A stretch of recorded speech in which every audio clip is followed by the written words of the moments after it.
The government of Benjamin Netanyahu is facing mounting pressure within Israel amid the ongoing conflict in Gaza and the increasingly dire humanitarian situation there.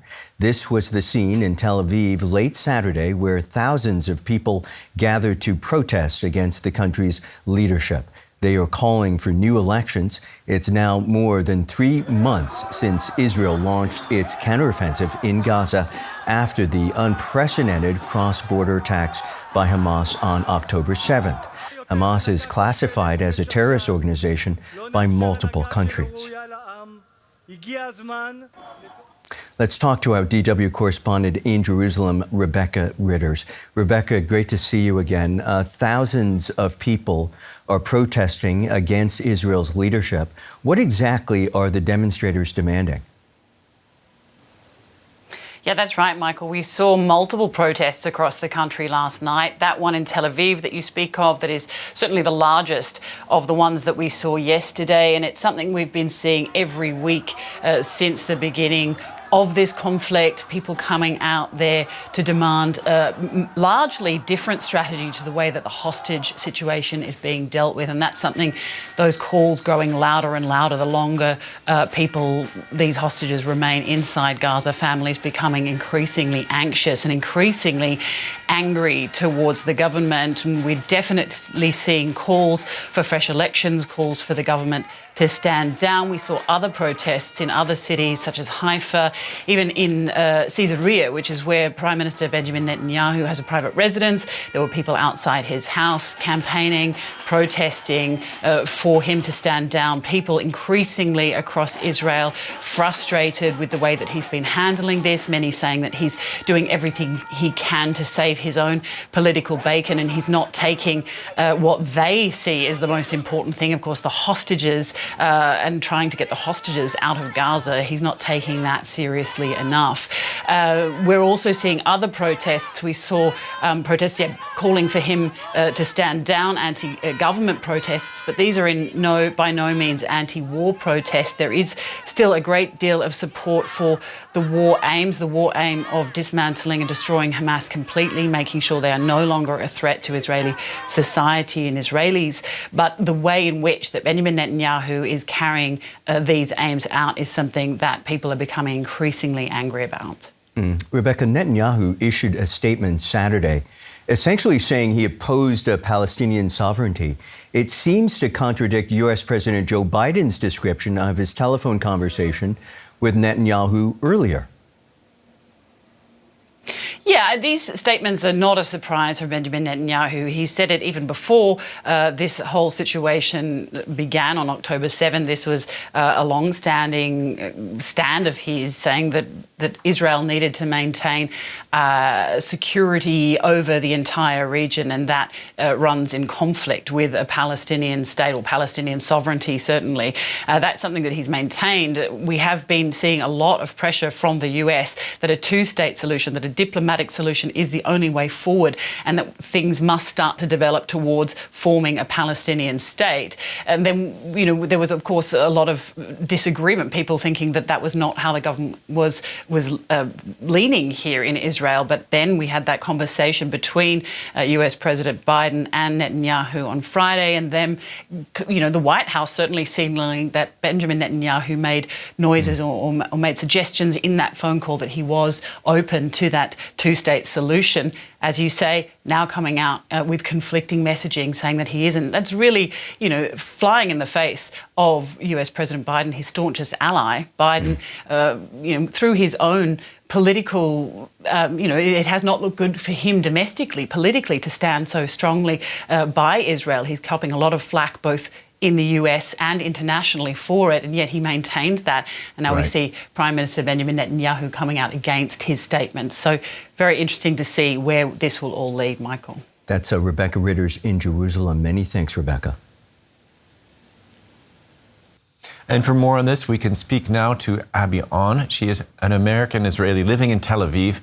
2 members of her family were killed in the October 7th terror attack. 3 others were taken hostage.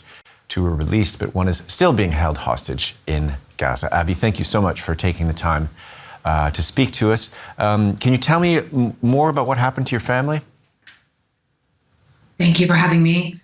Yes, on October 7th, in the middle of the chaos, we understood from family text messages on WhatsApp that our family was hearing gunfire and Arabic and people being killed around them, and that they were scared for their lives. And later that evening, when the military finally got to Nir Oz, the kibbutz in which they lived, there were 5 family members that were unaccounted for. And our working assumption was that they were missing or had been taken hostage. On October 8th, we had video confirmation of my cousin's son in the hands of Hamas. It was a video that Hamas indeed uploaded. And so then we went really with the notion that they had been taken hostage. 10 days into the war, we got confirmation that 2 of the bodies had been found, not on the kibbutz, and that my 80-year-old cousin Carmela Dan and her 13-year-old granddaughter had been murdered by Hamas. And 52 days into the war, during the kind of big exchange of prisoners for hostages, my cousin's 2 children, 12-year-old Erez and 16-year-old Sahar, were returned, but their father, Ofer, who is 53, remains on day 107 in captivity. Okay. Well, thank you for sharing that story. I know it must be incredibly painful to keep reliving it.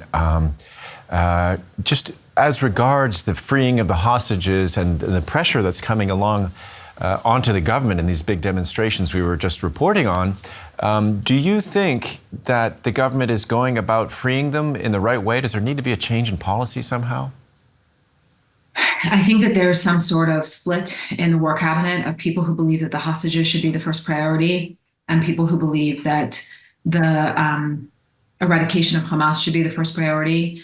I think, as a member of a hostage family, as someone who lives in Israel, that bringing the hostages home has to be the first priority, that there's no winning, there's no success, which I don't think there's winning in this situation anyway, but there's no way forward for Israel without the release of every single one of the hostages, alive and dead.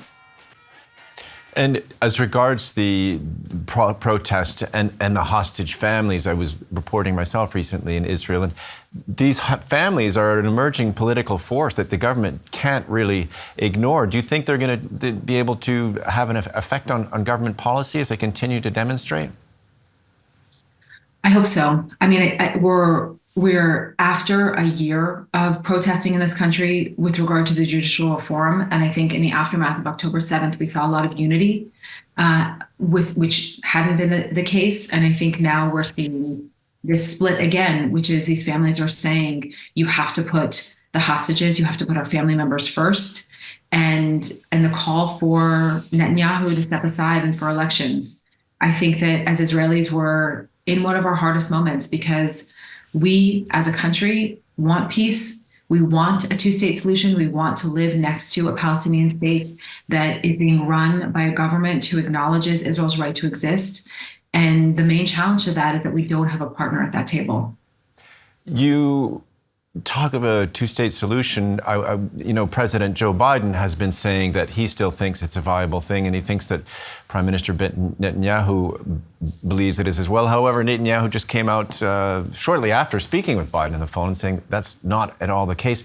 As an American citizen, would you like to see your American government do more to pressure Israel to bring it around to that perspective you're describing?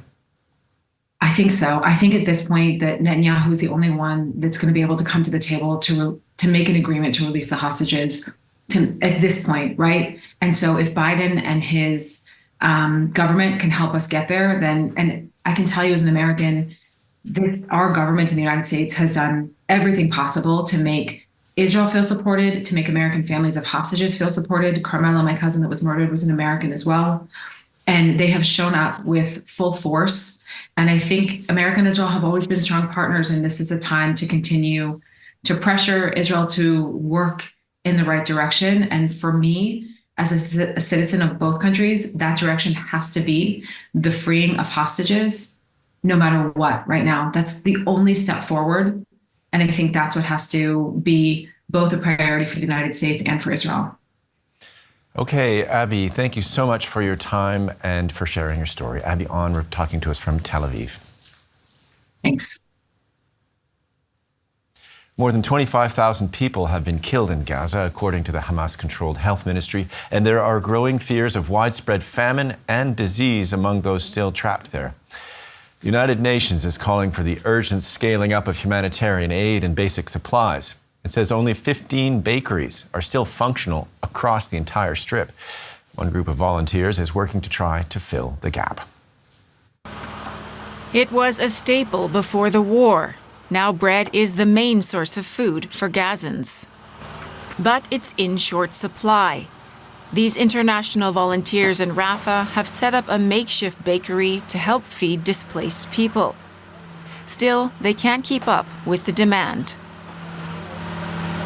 The bakery produces 22,000 loaves of bread a day. We are currently in the process of establishing a second bakery to double the production and serve a larger number of displaced people in the Gaza Strip.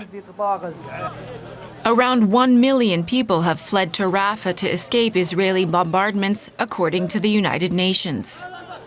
Rafah's border crossing with Egypt is the main lifeline for basic supplies like food and water. But only a fraction of what's needed is getting in. As famine looms, parents feel helpless. What matters most for a child is to eat. They want to eat more than 2, 3, or 4 times a day because they play outside the tent in the sun all day and come back hungry. According to the UN, the nutritional needs of children and pregnant women are not being met. Most babies and toddlers are surviving on just bread and milk. Fighting in Gaza is hampering vital aid deliveries. Humanitarian groups are appealing to Israel to speed up inspections of aid convoys and to reopen border crossings that were closed in the wake of the October 7 terror attacks by Hamas.